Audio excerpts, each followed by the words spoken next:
Hey everyone, welcome back to Righteously Redeemed. Oh my gosh, today you're in for a treat because I have a very, very special guest and his name is Mark. Pleasure to meet you. My name is Mark. This is huge, y'all. This is huge. If you've been following this channel for any amount of time, it has always been geared towards women. And this last year, the Lord made it so clear to me. We've hosted 2 women's conferences, and this next year is called Grace. So if you haven't heard, it's Give and Receive Grace. But the Lord made it so clear that it's going to be co-ed. So all you men out there watching, you are invited to this year's conference.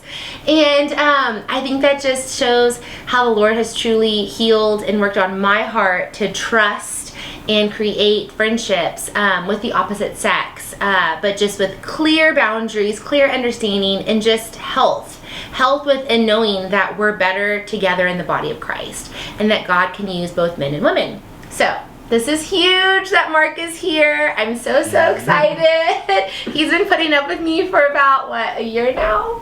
It's been a year, January. So how did we meet, Mark? Tell the people, how did we meet? Do you remember? We both signed up for Connect groups, and they said, "Hey, this is your co-lead. Her name is Adami." Did you think I read Aromi. Aromi, yes. So. And I remember they were like, I clicked the box because it said, "Do you want to do all females or co-ed?" And I was like, "Okay, Lord, I'll click co-ed just in case." Like, maybe they need more co-ed. That's what I did. I clicked men. Okay, co-ed if they need it. Yes, I was definitely leaning more towards women. And then we got I think I got approved within 24 hours. And then, Eve was the one who connected us and was like, "Hey, here's your partner." And I was like, "Okay, I guess I'm doing co-ed."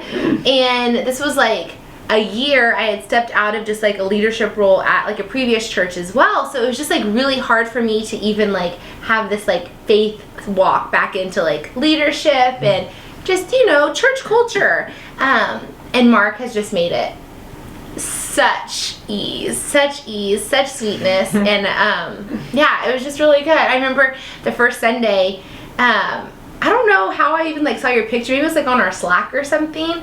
And so I was looking for this white guy, and I'm like, okay, I have to find who he is. And you happened to sit right in front of me at church service. Do you remember this? Yeah, you just tapped. You're like, "Hey, are you Mark?" Yeah, who are you? I just tapped him on his shoulder, and I was like, "Oh my gosh, I think we lead together." And then we literally led our first Connect group the following week or something. Yeah. Yeah, and that was about a year ago.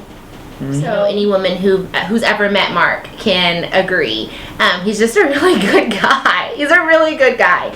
There is something that you and I both have in common before we met, and you were going through a program that I went through a couple years ago called Regen, right? And what step are you on right now? I finished. You finished? You had your graduation? Yeah. And you didn't invite me? I didn't know you were interested. It happened last Monday. We're gonna have to pause. It happened last Monday. I'm sorry. You finished? Why didn't you invite me? I didn't know you wanted to come. Mark, are you kidding? What? It happened last Monday. I'm processing this. Mark and I did have something in common, and it was going through a thing. Wait a minute, you went through it before. I went through Regen, and if you don't know anything about Regen, it's just 12-step discipleship program. And In recovery. Did not know this. So about 4 years ago now, I walked in thinking I was going to the porch. I'll be super transparent because this is single season Uncensored. I walked into the porch, and this was down in Dallas, and then one of my girlfriends was like, "Oh, they have a Plano campus." And I said, "Great, that's so much easier for driving."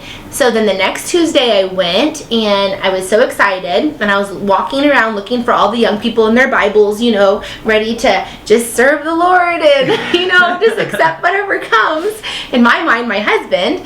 So, I'm ready for the porch, and I'm like, this lady's like, "Are you lost? Or do you need something?" I'm like, I am lost. I'm looking for the porch. And she goes, no, we don't have the porch here. We have a different program going on. And I was like, no, like I was really excited because I was early and like 20 minutes early for the porch. And then she was like, well, we just started, it's called Region. I said, I don't know what that is. I don't attend this church. I'm just literally coming to the porch. And she was like, well, yeah, it's just for people with struggles. That's how I was introduced to it. Exactly. That's everyone. People with struggles. That's what I think. Region's for every person. If you're really ready to take responsibility for your mistakes or whatever it is, then you need to go to Region or any biblical 12-step program, because it basically gives you a framework to how to approach all of life. Well, I walked in happy as can be with my little notebook, just ready to receive whatever. And it is raw. Region is raw, and it can be uncomfortable. The man on the stage was sharing part of his testimony, and it was a lot. And I looked around the room like, I think this man needs a counselor. I don't think he should be saying any of this, like, here on stage. Like, this is a lot. And but then I've learned, even through this, series, there is a freeness of being able to talk about where you've been, what you've been through, because so many more people can connect with you. And that's the power of our testimony. So, I ended up in the program by happenstance, and I thought I was looking for my husband, and the Lord truly was like, no, you're honey, looking for me. You're looking for me, and we're gonna do a little bit more work in you before that time comes. So yeah, when he told me he was in Region, I was like, that's awesome, Mark. Like, I know there are men and women. It's open to anybody. There's lots of different campuses that host and hold Region. I know like a couple other churches that actually do it too. But yeah, if you've done it or if you've enjoyed it, let us know in the comments so that we can just, kind of connect with you on that too, because it's a year-long commitment. It's not, and I think there's something powerful to like being committed to something. I believe that we are in a society right now that can become so non-committal. You can say, oh, I'm going to see you there, or oh, I'll do this. It's so annoying. And then what happens? They bail out. Yeah. Oh, yeah, I'll get you this next week, and they forget about it. They don't show up. They're not present, not keeping up with their word. So, Mark, my question to you is, as a man of God, how do you work through, like, keeping commitments? Like, how do you, like, gauge knowing, like, if I say I'm going to do this, how do you become a man of your word? What motivates you? Valuing what I committed to. Mm-hmm. Like, do I actually value my word, my yes? Does my yes matter to me? Do I think it's important to say, hey, I'm gonna give you a book next week, right? And then actually give it to you the next week. Like, is that important to you? Have you always been like a committed person? Like, when you say you're gonna do something, you do it? It depends. Well, so when did you start becoming so committed to your word? Like, when you say you're gonna do something, like, who encouraged you? Who showed you this? Where have you learned this value from? Or why do you know it's something you should value? Well, really talking to the men. At some point, so like in the Bible it says let your yes be yes and your no be no. Okay. Right? So it's biblical. Mm-hmm. And then it's like part of being a man is being dependable. Right? So yeah. In order for people to be able to trust you, it's like you have to be trustworthy. Yeah. And part of being trustworthy is following up with what you say. I love that. So I've definitely made mistakes. But it's like, okay, I didn't do what I said this time. Mm-hmm. How can I do what I said next time? Okay. That's and good. just have to make that effort to honestly pursue following up with what you said and like valuing your own yes. Yeah. And then with yeses come nos. So it's like if I'm going to say yes to something that I'm internally saying no to, and I don't want to follow up with, So I have to question myself. How come I'm saying yes? Right? Because really I should be saying no. I just don't have the courage. Do you think I don't have the guts to say no. So, as a man then, you know, you like hear guys talk and sharing like dating experiences and your own experiences with dating. Like, do you think it's hard for men to tell women no in a kind way in the church? No, as I'm not interested? No, as in you're not interested. I don't know how other people treat. You never hear the guys talk about this. No. Oh, no. I hear stories of women saying, oh, like men getting really super angry and doing all this other stuff. Like I haven't been a part of that. Like seeing that, you know, or hearing about it, experiencing it. Maybe just so many men think that you're so honorable that they know that they'd feel ashamed if they told you what they actually do. So for me, I think just being honest with how you feel. Okay. So it's like, I determine, okay, I'm not interested in you anymore. Just let you know that, hey, you know, I think you're a cool person, but I can't continue doing this. That's good. And it's like being able to just be honest with them. You know? Yeah. Like, there's no hard feelings. It's not gonna work. Not gonna work. You know? Yeah. And that like kind of preserves your heart and theirs to be able to still keep like a friendship or keep like the space at peace without like lingering thoughts or wonders, right? Yeah, I think for the women, I think just be really clear.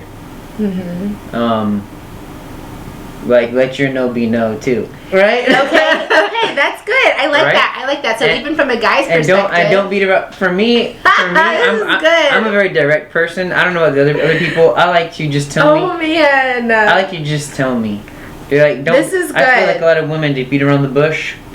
For me, beating around the bush doesn't work. It doesn't. You know, I'm having a mind shift right now talking to you, Mark, because I'm clearly still seeing this from a woman's point of view, but I haven't even really considered, this is awful, I haven't even really considered how men receive or perceive women letting them go or letting them down. Like, this is going to sound awful, but knowing like men have feelings. And it sounds awful too, but that's something I have to remember too. Like, oh, like, she's actually a person. Feels terrible to say. No, it does, because I'm such a girl's girl, and I'm like, I've got my girl's back, and you know, if a man does this, like, you know, and it's just whatever. But to really stop and think too, women have done some men wrong, and you know how they heal or process through being rejected.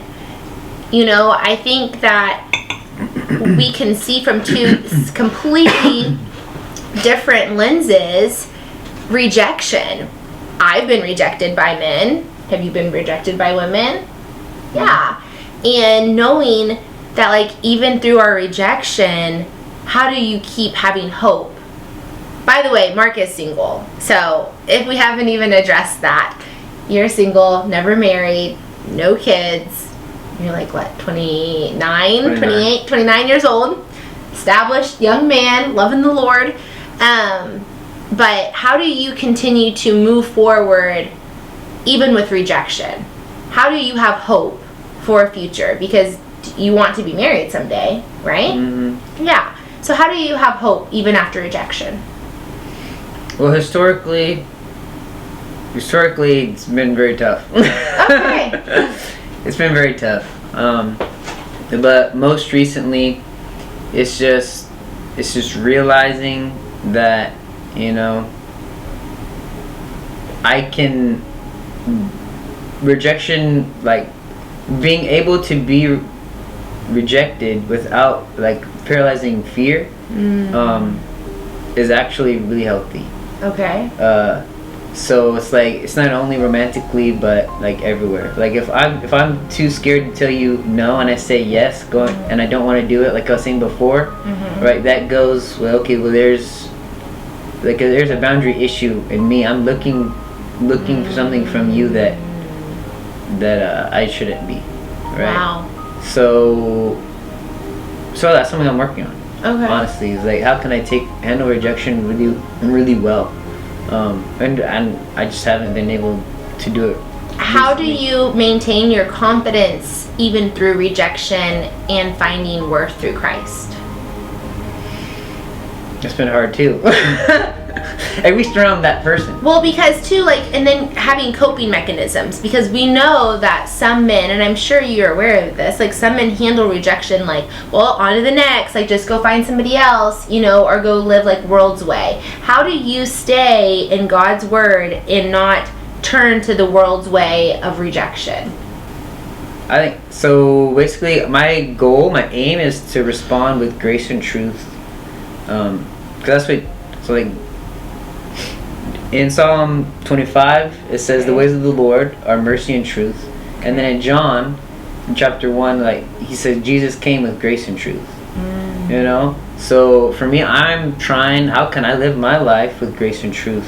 So it's like a filter. I've been rejected, or I'm rejecting somebody. How can I do that with grace and truth? Like my response, because that's what in the end, that's all I can control. How am I responding? You know. Did I answer your question? Yes and no. Yes, you did. But I want a little bit more in this. So, okay, Mark. Let me ask you this: would you consider yourself a dog, a player? No. Absolutely not.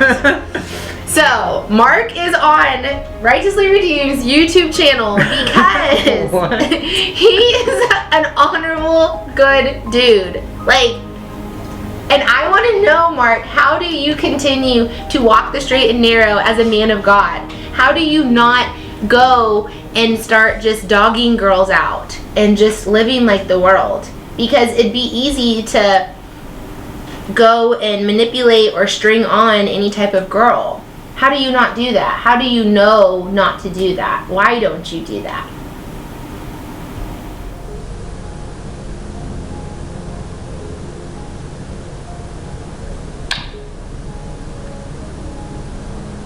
It's an interesting question. For me, it hasn't been a struggle.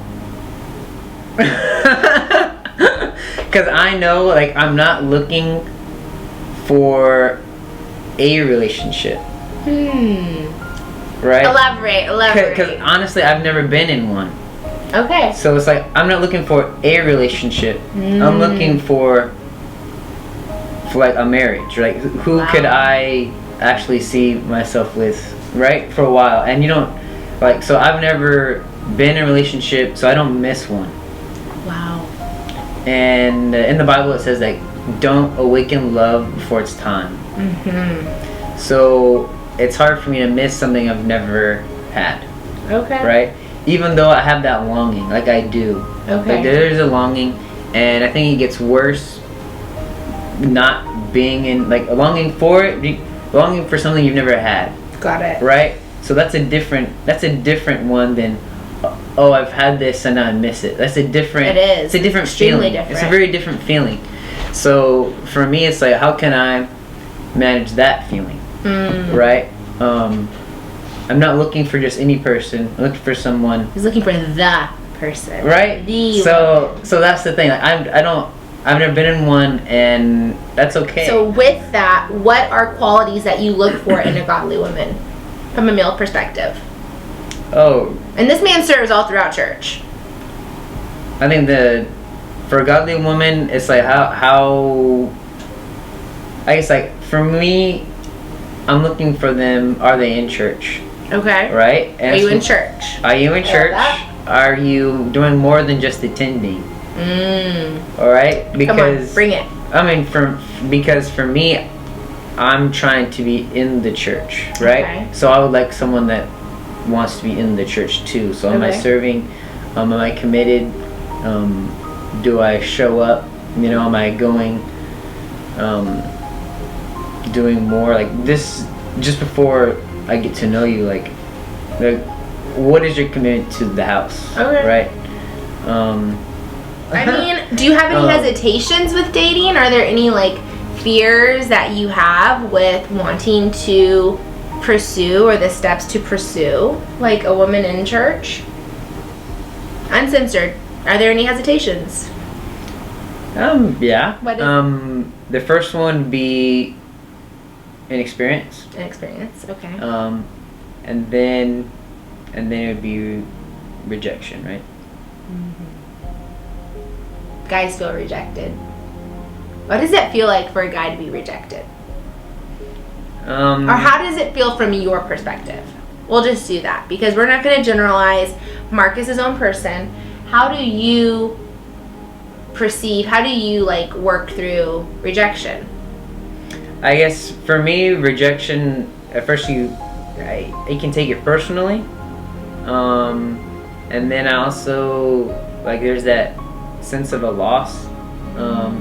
Like I lost a friend, maybe. You know, I lost Or maybe like a dream. A dream. You know, I lost The what if. Yeah, and that's something that, you know, I've been recently practicing to combat that feeling of rejection. Is, okay, how can I check my wishful thinking? I like that you say wishful thinking, because I think in girls' eyes it can be romanticizing. We can romanticize things in our heads, and be like, ooh, and it could be like this, and it could be like that. So wishful thinking, I like that terminology. Yeah, romanticizing, wishful thinking. So guys, you have that. You've done that before, like future. Yeah. Okay. Yeah. That's what. So that's something. How can I battle that? And then losing it. Yeah. Or not having it. Not having it. Because basically, I've been going through a book. It's called Love is a Choice. Okay. Letting go of unhealthy relationships. Ooh. And that's one of the things. Love is a choice. Letting go of unhealthy relationships. Okay. Yeah.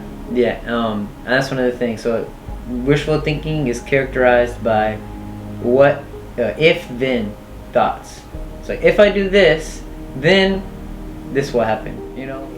So, do you think that where you're at currently in life, 29, do you have that desire for marriage? Why does a man want to get married? Why do you want to get married? It's changed. It's changed as Tell me I've why? Why? Because even with the fear of like inexperience, because you don't just date around, and the fear of being rejected, why do you still want marriage? I want to get married because it's a challenge. It's a challenge. But see, it'll not only is it a big part of being human, you know, like being human. You can be single, you can be married, but really life is about relationships. So whenever you're married, that's the closest relationship you'll be in, and there's a security in that.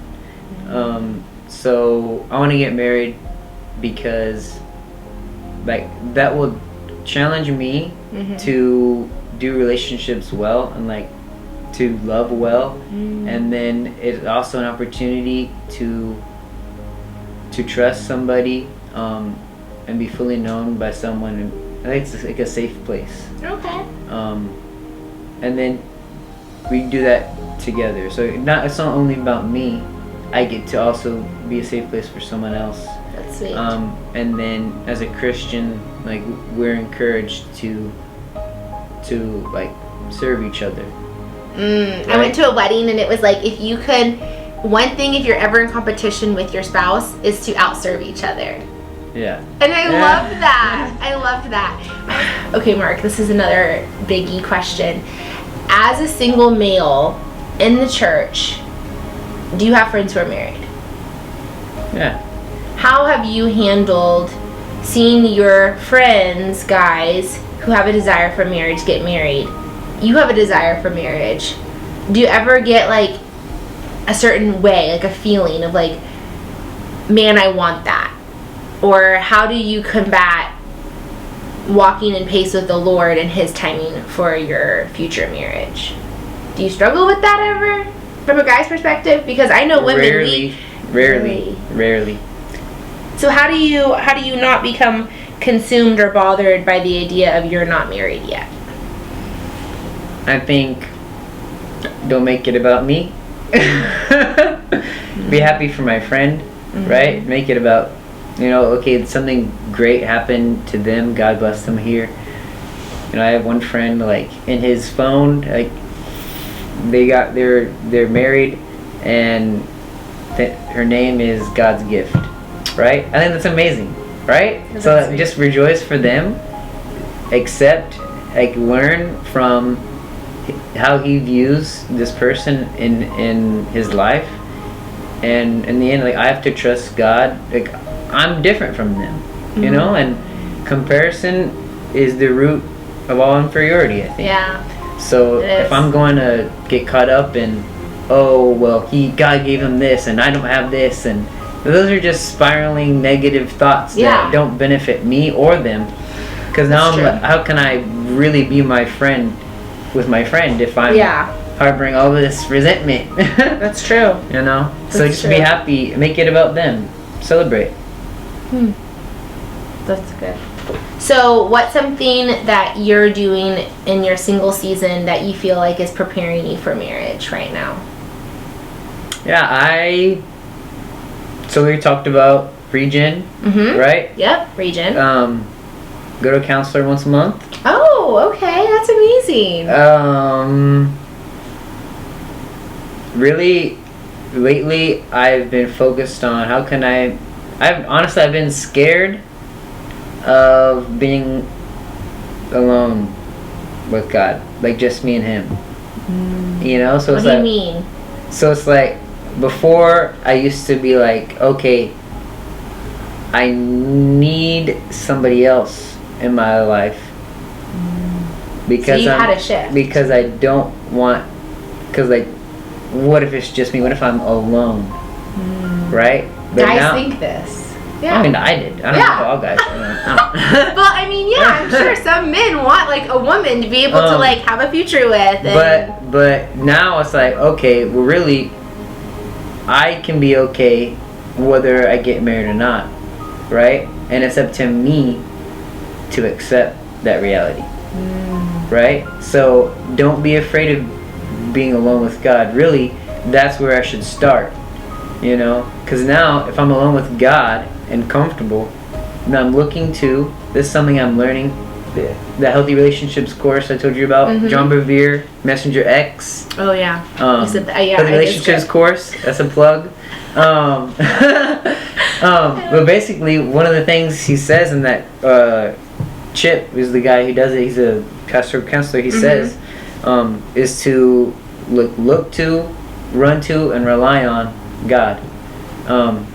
For my needs. So if I'm alone with God and I'm comfortable, I'm looking to Him, I'm running to Him, and I'm relying on Him for all of my needs, then I'm actually like being led by Christ, right? Which as a man, it's like, okay, I'm to be, Christ is my head. Yeah. Right? So in order for me to be a good leader in my home, or my relationships, all of them, all around, who am I living for? And until I can like do it consistently, there are gonna be times where I look away, but I come back, Okay. If I come back, reorient myself, where am I looking? Who's grabbing my attention? Whose opinion do I value most? Is it God's, or is it my wife's, or my friend, or whatever? Just like be comfortable, just me and God. Yeah. And then really let the verse, seek you first the kingdom of God and His righteousness, and all these things we added. Like, do I trust God? 6:33. Yeah. Can I just rest there? That's good. That's been my goal within the past year. Having a shift in the way I think about it. This question's geared for men to hear Mark answer, and I'm sure women can relate to it as well. But as a man, it says, in the Bible, a man who finds a good thing. Who finds. So what is your perspective on men pursuing women, or women pursuing men? Women pursuing men. Like, what does that look like? How do you perceive going about making it known to a woman that you're interested? How do you Like, how do you think it should be done within the church setting in an honorable way? As a man, it's like, if I'm interested, I'm gonna ask you out. Okay. I don't know if all men are like that. If I'm interested, I'll ask you out. And knowing the difference between, like, a friendship. Now, if girls are talking to guys, and what if a girl's like, ooh, I'm kind of interested in him, but he hasn't made a move, then she should just know that they're still friends, right? Because when you start to meet and become friends in, like, social groups, it can be, I think, cross feelings. Like, what if 3 girls are interested in one guy, or 3 guys are interested in that one particular girl? Like, is there a conversation that should be had, or is it whoever makes the move first? Oh, it's my friends, then I talk to my friends first. Okay. You know, like, if I know, I'm gonna talk to my friend first. For sure. If I know we're both interested in, because that's just respectful. He's your friend. I want to be your friend more than. Do you think all guys are open and honest about it, though? I don't know. You know. I don't know. I have no idea. You're not sure. Okay. Like, whenever you're at church or serving, you know, having a male approach first, or if a female should approach first, or if you just kind of click. You see, I think it's interesting because approaching is different. Okay. Keep going. It's like it's okay for the girl to come up to me and flirt. Okay. Right. Okay. But just let me ask you out. That's what I think. So make it known. So I think that okay. So there's some truth in that. So a girl being able to go make it apparent, like, hey, you know, flirty, and then kind of wait a little bit of time before the guy then, like, reaches out. Yeah. Let me. Because so ladies, let him ask out first. I like that. I think that society has changed, like the shoot your shot, which isn't bad, but I think it's the approach, kind of what Mark just said. Like, you can approach, you can be friendly, you can smile, you can, you know, show that you're interested, but if he then doesn't act on it, then that just shows his leadership too, right? Like, is he able to even take the first step? Because you know that if you are the one constantly pursuing as the woman, or constantly reaching out, then you're going to be the one, even through the marriage, like constantly having to initiate things or do things, rather than him take initiative and plan something for the family or do something sweet for you. You're going to have to constantly drop nuggets like, do this, do this, do this, and you're basically like forcing him into doing something that maybe he never really wanted to do. Is that valid? Does that make sense? Yeah. It does? Yeah. Okay. I just have to say thank you so much for jumping on Righteously Redeemed's YouTube channel, sharing, just being transparent, being uncensored. I'm excited to see who and how the Lord continues to just move and bring into your life. Something I prayed for, you know, was in my previous video, was just brothers in Christ. And I truly believe that the Lord answered that prayer through Mark and some of his other guy friends that I've got to meet too. So just thanks for joining. And maybe you'll see him this summer at our conference, Grace, because we will have male speakers. So there's more to come in that. It's good to have met you too. Thanks, Mark. We love it. We love it. Yeah. All right. Until next time. Bye, guys. Peace.